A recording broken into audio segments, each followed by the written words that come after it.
Hi, welcome to Here to There, hosted by Carolyn Taketa, former attorney, current small groups pastor, and life coach. Through monthly conversations with pastors, authors, and guests, we hope to stir your thoughts and encourage you to move from where you are to where you want to be, in your personal life, in your leadership, or in your ministry. Hi, and welcome to Group Talk. Thank you for joining us today. My name is Carolyn Taketa, your host and Executive Director of Small Groups at Calvary Community Church in Westlake Village, California. And today we're going to continue our conversation with Reid Smith on discipleship and small groups. Thank you, Reid, so much for hanging out for part 2 of our conversation.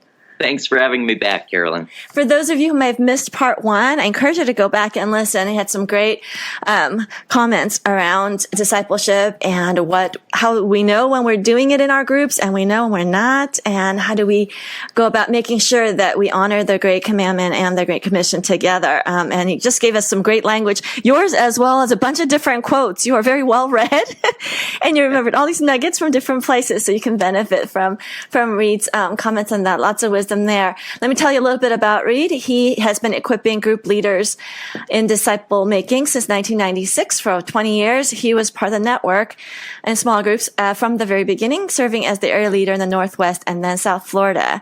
In 2008, he began serving in discipleship ministries at Christ Fellowship Church in Palm Beach, Florida, which currently has 8 multi-sites and over 400 staff. And the whole time, this is a little bit unusual for you because I know some people in ministry move around here and there, but you've been in discipleship and over small groups for your whole career in ministry. Is that right? I sure have, yeah. That was something that God laid on my heart, even fresh out of seminary from Fuller. It was something where I just knew I wanted to be involved in adult ministry, helping to empower God's people for mission. I felt like the best way of doing that was going to be through small groups. And so I've always been a part of helping people connect and grow together in their walk with Jesus. And you've done that not only in the churches you've served, but you've also done that with other pastors as a consultant, a trainer, as an author for smallgroups.com and Lifeway's Ministry Grid. And you've mentored me, you've mentored a bunch of other people along the way, and you have such a passion for building biblical community and discipleship through groups, which is why you are the perfect person to ask about this. If you want to hear a fun story about Reid, you can listen to part 1 about how Reid and I met. But I'll say again, he is not only one of the sharpest small group pastors I know, but he is definitely one of the nicest guys in small groups ministry and a spiritual big brother that I really respect. So thanks for doing this for part 2. Thanks, Carolyn. Honored. Oh, well, we'll pick up. We left part 1 in a slightly kind of a low point, because we were talking about, when we know what are indicators that groups are not discipling well. And you pointed out a few things that related to inward focus, lack of support and love for one another, a fixation on curriculum or depth, or just basically, unhealth. And so let's, turn the corner. Let me ask you this. You know, when a group gets stuck or seems unhealthy and not balancing the different pieces that we need for a healthy biblical community, how much of that is, do you think, the responsibility or the fault, for lack of a better word, of the leader? It's primarily going to come back to the leader, but I would always ask myself as the point leader for group life where I serve, am I ensuring that leader is developing healthy relationships with other leaders here. So depending on the size of your church and the tiers of leadership that exist within your leadership structure at the campus or your church, I think the linchpin toward a group leader being healthy, him or herself, is going to be their own connectedness with other leaders. Who's making investments into their life? You know, what kind of deposits are being made? How are they being led?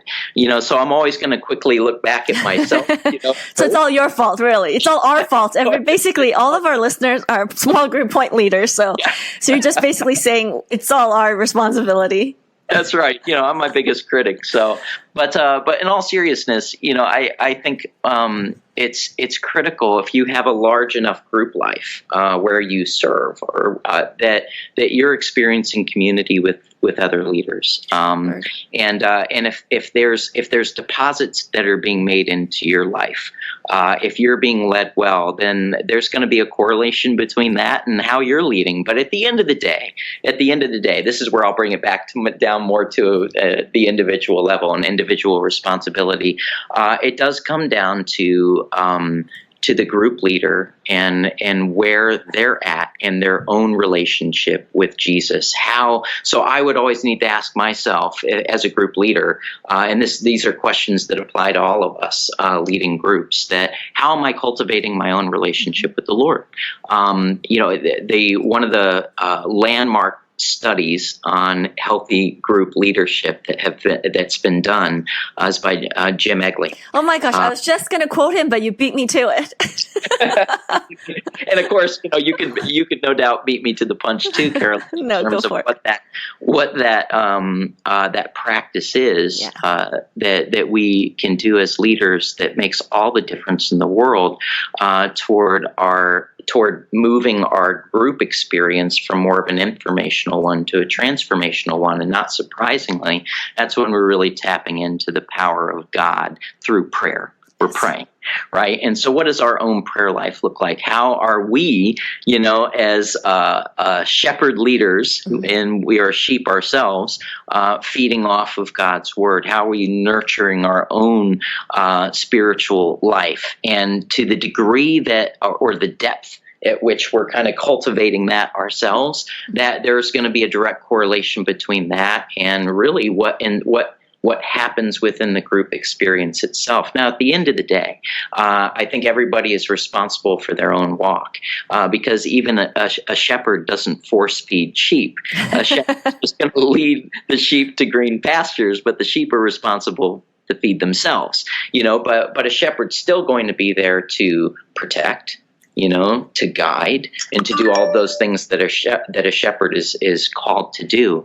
But at the end of the day, we're really doing as leaders is really creating those environments where biblical community can grow. It's like what Paul said in 1 Corinthians 3, that, Apollos watered, I planted, Right. but God's the one who makes it grow. And so that's one of the things I like to remind group leaders of. At the end of the day, God is the one who makes it grow, but we create the environment for biblical community to grow, then we're going to see the miraculous take place. Because as you look at Acts 2, it's a great example of it. It's the example, the primary one. It's my favorite passage, where when the church is being the church in all the fullness that God intended, and you have all these different aspects of dynamic Acts 2, community that's taking place among God's people, then what's the result?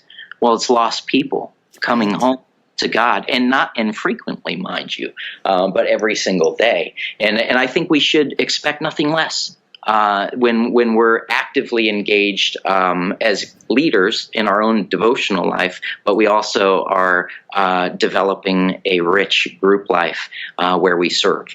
Yeah, and I think, when I read that study, and that book is called Big Impact, I believe, by Jim Egley, one of the things that hit me, it seems so obvious, right? Of course, prayer is the most centerpiece thing for the life of a leader.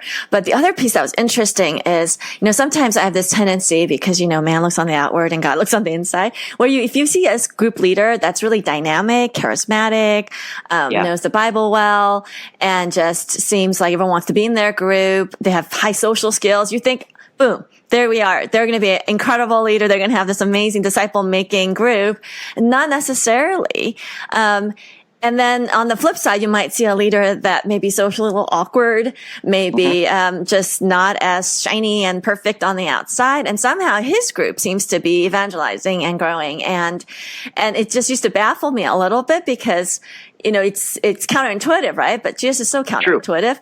But Jim's book, when he did that study, what really hit home, though, was I started asking leaders about their prayer lives. Not just about their prayer life with God, but how much time and energy and heart do they spend praying for their members? Yeah. The difference was the leader who is not necessarily all that shiny on the outside, he or she spent a lot of time with God, with those people, writing notes and sending texts and just really shepherding them to that green pasture. Whereas the other one, it was fun group meeting times, but not necessarily much beyond that. And so I just really saw the wisdom just even played out in that season, that it makes such a big difference. Not just your own prayer life, but how much do you pray for your members? And in our case, I guess, at the level that our listeners are at, how much do we pray for our small group leaders? And that's kind of convicting. Yeah, it is. It is. And it's a great reminder. And I think it's an empowering one, though, for some of us, too, that maybe if we've ever doubted ourselves in serving in a leadership capacity within group life, because at the end of the day, all of us can cultivate the kind of spiritual life that you just described. It comes back to that word that came up a few times in the first part of our talk, intentionality. But that should be refreshing, though, for a lot of us, because for me, I err a little bit more toward being an introvert.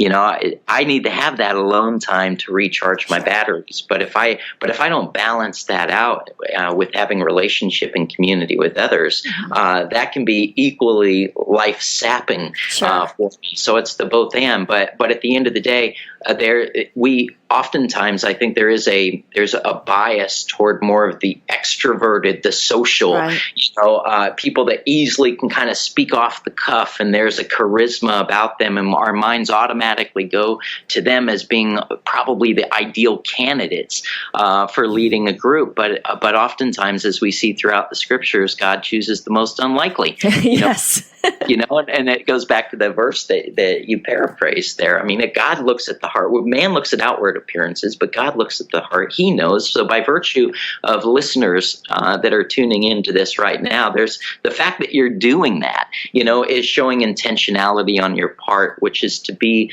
applauded, and God honors that. And there is a natural magnetism that God has put within you that He's going to use to attract and draw people to a place where they're going to be able to grow closer to Him that they may not ever otherwise been able to do, unless you had stepped out and exercised those things God that has called you to do. So it is that backstage inward, life that we have. How are we growing in our own, exercising that soul care and growing in our own walk with Jesus, that will have a direct impact on everything else that we do in group leadership. That's absolutely true. And that's true at our level. It's true with the level of the leaders and, with coaches. And it just kind of trickles down, I think, because it is so much about modeling as Christ did. So let's break this down to kind of more structurally. Now, how do you create a culture of discipleship? You started talking about this in part one, about needing the balance of the learning and the connecting and the serving together. How do you do that in a concrete way? Just so in your groups, Reid, do you mandate, okay, everyone has to serve 3 times a year and everyone has to have 5 barbecues for fellowship, or, how do you break this down? Well, there are a couple of things that we do strongly encourage. It's maybe just a little shy from require. We don't use the word require, yes. But we do set it up as an expectation, and is that we do expect that groups once a semester or season are going to reach out together. We do set the expectation that group leaders are going to pray.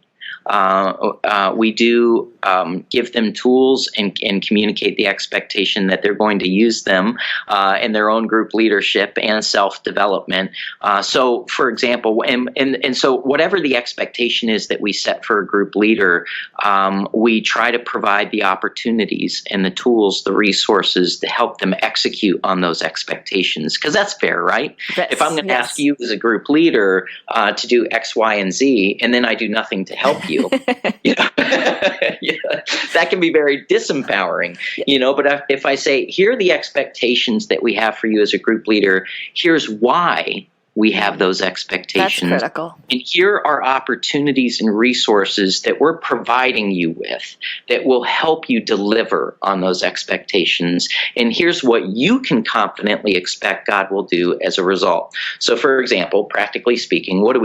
So here we every fourth Saturday, we have a serve opportunity in the community where we're making a difference, in the communities around us. So, a couple of months ago, we painted the classrooms of an under-resourced public school in the area, cleaned up the grounds. Another month, we ended up gleaning vegetables from a local field and providing that to a food bank.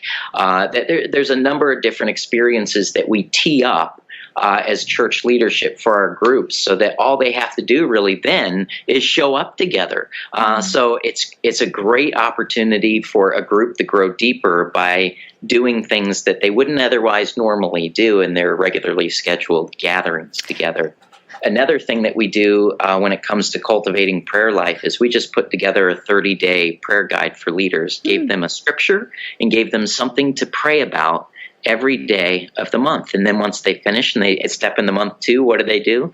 Well, they just start right back at the top again, and they work through that resource. We've given them a spiritual health assessment, 25 questions that we just developed in-house that will help them to measure really essentially a lot of the things that you would see unpacked in the 5 purposes, and to make sure that a group is reaching out together, that there is healthy connectivity that's occurring within their group life, and that they're being intentional about developing all of the spiritual practices within their group. So those are just a few examples about how we practically set expectation, equip and resource, and then really empower leaders to execute on that so they can experience the joy of having wins in their own leadership and as a group. And do you find any resistance with people following through on those? I mean, because I really love that pathway you just laid out. So you tell them the why, you set up the expectation, and then I think this is the key piece. You make it as easy as possible. Because everyone's busy. Our leaders are busy. You make it as easy as possible. Do you find that leaders kind of follow along that pattern well? Or if there's going to be a glitch in that process, where is there kind of this maybe sticking points for leaders and groups? Yeah, well, it all comes back down to, I think, that word intentionality, because there's, you can't, at times you almost wish you could mandate things and everyone would just fall in line. So if you were King Reid, at the church and you say, do this. If everybody would just do as I said, everything would be amazing. We've all thought this at some point in our house, in our ministries. If you've been in leadership for any time, it's like, but some are going to step out and they're going to experience a win, and then the next thing I would want to do at that point as a leader is to highlight that and celebrate that with the other group leaders, which only reinforces the why. I wish I could tell you that the vast majority of our groups, use the 30-day prayer guide, that they implement, that spiritual health assessment every season, and they're deliberate, about reaching out as a group every semester. But it's the minority of groups that do, and I think that's just because of the human tendency to do what we know and to do what's probably more what feels comfortable to us. But I think the encouragement there, though, I would agree with you. We probably see similar thing. But the encouragement is that even if a group isn't doing it right away, the fact that you're offering it, so that over time, culture starts to shift. Culture doesn't change quickly. So if you want to create a discipleship culture in your small groups, it's not going to happen instantly. It's going to happen over a lot of years. And so, for example, one of the things that we had done when a few years back, more than a few years back, was to start having sermon-based curriculum, because we had a new pastor and there was just some new vision, and we wanted to everyone on the same page. But like you, I am not Queen Carolyn. I don't get to dictate these things. And so I could only strongly recommend that they join us, that groups leaders and join us and do this material together. So the first year we did it, we had maybe 30%. That did it. And I was so discouraged. And then, what was cool was, my boss at the time was like, 30%, that's great. Because we started out with none. So now we have 30. This is good. And then the next year, it was a little... It feels awful, though, right? It does. About 70% that hasn't. Yes, because this is the way I'm wired. And we're wired similarly this way. I'm always like the most critical of myself. So I'm going, that just wasn't good. But then the next year we did it again. Those 30 really were blessed. Like you said, the when then feeds the why again. So then they were blessed, and then the little word got out a little bit more. The next year we had 40. The next year we have more. And so now fast forward, 7 years or so of doing this. We just did it this fall, and we have almost 80% now doing it. And it has taken very slow process, but at the same time, I think that's the process of discipleship, because it's not a formula. And this is one, and for me, it wasn't even about that everyone has to do this curriculum.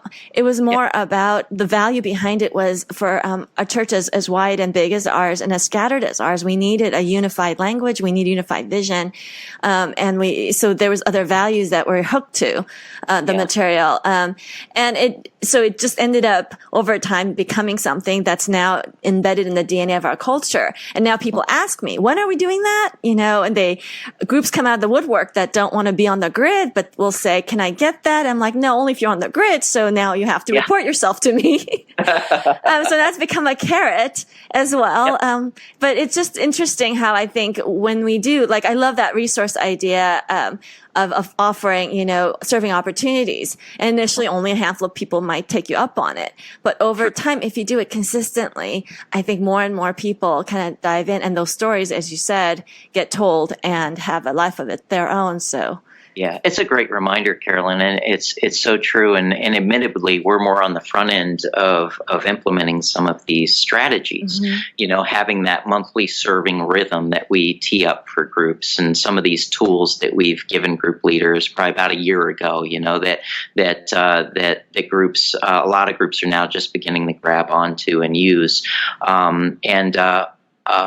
it does take time. Culture building takes time, but once it does get traction, like you described, what I've seen that you've experienced is that people who are in one way or another a part of your network, a part of your circle of influence, will start to feel like if they're not engaged in some of those pieces, like the early adopters were, that they're going to start feeling like they're missing out. Yes. Then you've gotten culture shift. That's right. It's more of the crock pot versus microwave, right? Yes. Oh my gosh. So we had a guest, I just have to make this as an aside. We had a guest speaker, Brian Loritz. He's written some books, and he just used the crock pot analogy, because he said, in God's kitchen, there are no microwaves, only crock pots. Oh. And it was a message on patience, but it really applies to discipleship and applies to relationship, applies to most meaningful things in life, that we want the quick instant. But really God's in the business of the long game.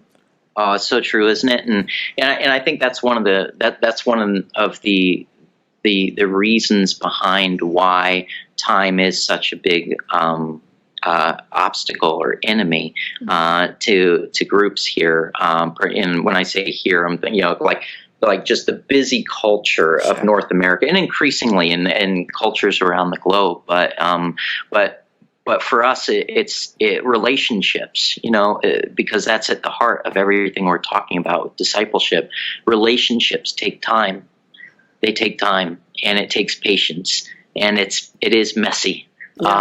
Business, and so it takes all of those things which are in short supply for a lot of people. So that's why I think for any of our listeners here who may be feeling a little discouraged or like you're swimming upstream, that's because in many respects you are. Right. There's so much that we do in cultivating healthy group life where we're at, where God has planted us, where it can feel like an uphill slog. It can be really challenging, but the encouraging word that you just shared so well, Carolyn, is how that the culture tipping,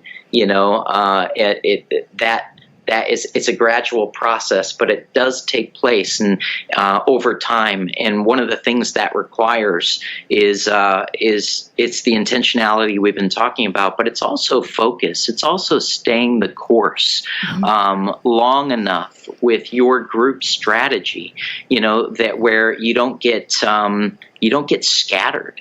Because if we stay the course with the strategy that we feel like God gave us at some point in time, and we just faithfully execute on that over the months and over the years, then I think we'll get to experience that culture shifting taking place among the leaders that that are entrusted to our care. But that's I think one of the other dangers or challenges that we face with group leadership is we do want. And we experience this as leaders too. Whereas if we don't see immediate results, we can be pretty quick to unplug, from the plans that we architected, the tools that we've designed, and we jump on to the next thing. And we never stay with it long enough where we can start to see, this that gradual growth and transformation take place among our groups. But back to the formula, though, sharing the why behind the expectation, and then teeing up some of the opportunities and providing the resources for them to deliver on it, and then celebrating it. And I would add one other thing I would add to it, Carolyn, is that what is just asking yourself the question, how am I experiencing relationship with other leaders where God has me planted, and how is leadership helping me to do that? One of the things we do at our campus here at Royal Palm is we have a monthly leadership huddle. We get all the leaders together. We have a hot breakfast. I give them a training on some topic related to feedback I've gotten from leaders of things that they would like to be equipped to handle better. And then we have more of an open forum dialogue. These are with your volunteer leaders or your coaches? Volunteer leaders, coaches are a part of that too. Okay. And then we have a leader, like a leader Bible study where we're just kind of working through. More recently, we've been working through 1st and 2nd Timothy because there's just a wealth of great, almost like you can imagine, like a leader to leader dialogue taking place there. Paul to Timothy sharing all this wisdom, so there was so much we were able to pull from that. So we have all these different components built into a monthly huddle.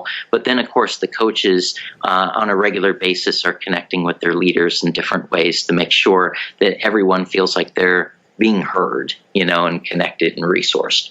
That's interesting. So that kind of a peer leader to leader level, you use that as part of your training model. So you're actually modeling the relationships you're hoping that the leaders are building amongst the members in their groups. So Reid, let me ask you this. Okay, say I'm a small group pastor or coach, or I come to you because I have a bunch of groups that have been meeting for years, but they don't seem to be moving forward in discipleship. And they seem kind of stuck in the same place. What advice would you give me as I manage these groups? Other than get rid of them all and start over? Yeah. Yeah, that's right. Purge. I think, it really is, as you know, it really comes down to every group is unique. Every situation is unique. And so the first question I would be asking myself if I were, practically speaking, dealing with something where a group was stagnant, would be, I would want to make sure that the group leader was aware. Let's assume nothing here, That's a good point. Assume nothing. I like that. Let's lead with questions. Assume nothing, and really, question asking. That's the art of great coaching, and who, where's the leader at? how are things going with the leader? I'm going to look at the leader first and do a little bit of reality testing. What's their level of awareness? What's their understanding of where things are at from the group? Because sometimes I won't hear from the leader first. I'll hear from the member of that group. And if it's not me directly, it's the coach that's working with them. So it's whoever that first point of contact and accountability is for that leader. And again, just leading with questions and finding out what's their awareness level, what's their take on things, and then what's the and then are you then able to draw out the solution from them? Have they identified more of a solution-oriented way of handling the particular challenge, that they think is behind why their group is stagnant? And then it comes down to, I think, just praying for them and encouraging them and practically resourcing them to overcome that challenge. And maybe it's even it's even being in that group experience with them. It could just be a coaching visit, or maybe it's you just kind of turn the dial up in terms of the number of touch points that you have with that particular leader. Sometimes they might see the issue. Other times they may not be able to accurately diagnose it. There are times that I've talked with group leaders and they feel like things are kind of dry with their group, and I think once we got the group together and tried to get an assessment as to, well, why are we feeling this way? It's kind of an enigma to all of us. Then lo and behold, the group kind of comes to consensus and realizes that it's because we're just trying to finish the curriculum we started. Oh, that's so sad, but so true. Throw the curriculum out, and move on to the next thing. Sometimes we're our own worst enemy, when it comes to some of these things. So there's always a teaching opportunity, I think, behind every apparently stagnant group situation. But I think oftentimes the solution, the answer, for a group is they need to get outside of themselves. They need to get outside of themselves. They need to get out of the rut. They need to not be as self-centered, self-focused as a group, and be open to how the Holy Spirit wants to move in and through their group. And oftentimes, not surprisingly, that's going to be stretching them outside of what they're accustomed to doing. So it's serving, it's outreach that is oftentimes a solution to that. Those are some really great tips, and I love that it starts off really with the question, kind of investigating it, and we do use group visits as well, and they're really helpful to kind of diagnose an issue, and then the coming alongside if they need extra care. Sometimes they need that extra encouragement or care. So I think it's amazing to see how God does transform a leader sometimes with that sort of encouragement. I think it's one thing to set up the culture the way we want it and say, this is the culture of discipleship. Here's what it looks like. Here's the vision statement. And here's, all the pieces. But to actually see it implemented really, again, goes back to relationships. Well, we're out of time, but I wanted to give you just a minute to say, I know it's gone by quick. If there's anything, Reid, the final thoughts you'd like to share with our listeners.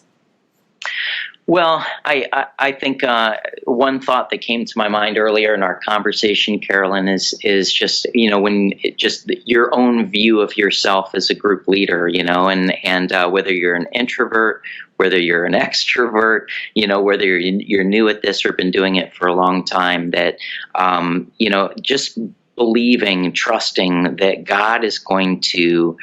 He's going to bring and plant the people he wants to be with you at any given time. And I think as we are loving the Lord and we're loving on the people that He's entrusted us to look after and to care for any given time, then people aren't going to want to trade you in for any other leader in the world. So you don't need to have all the answers, have this all figured out. You're never going to be able to perfectly balance all these different aspects of biblical community that we've been talking about in this 2-part interview.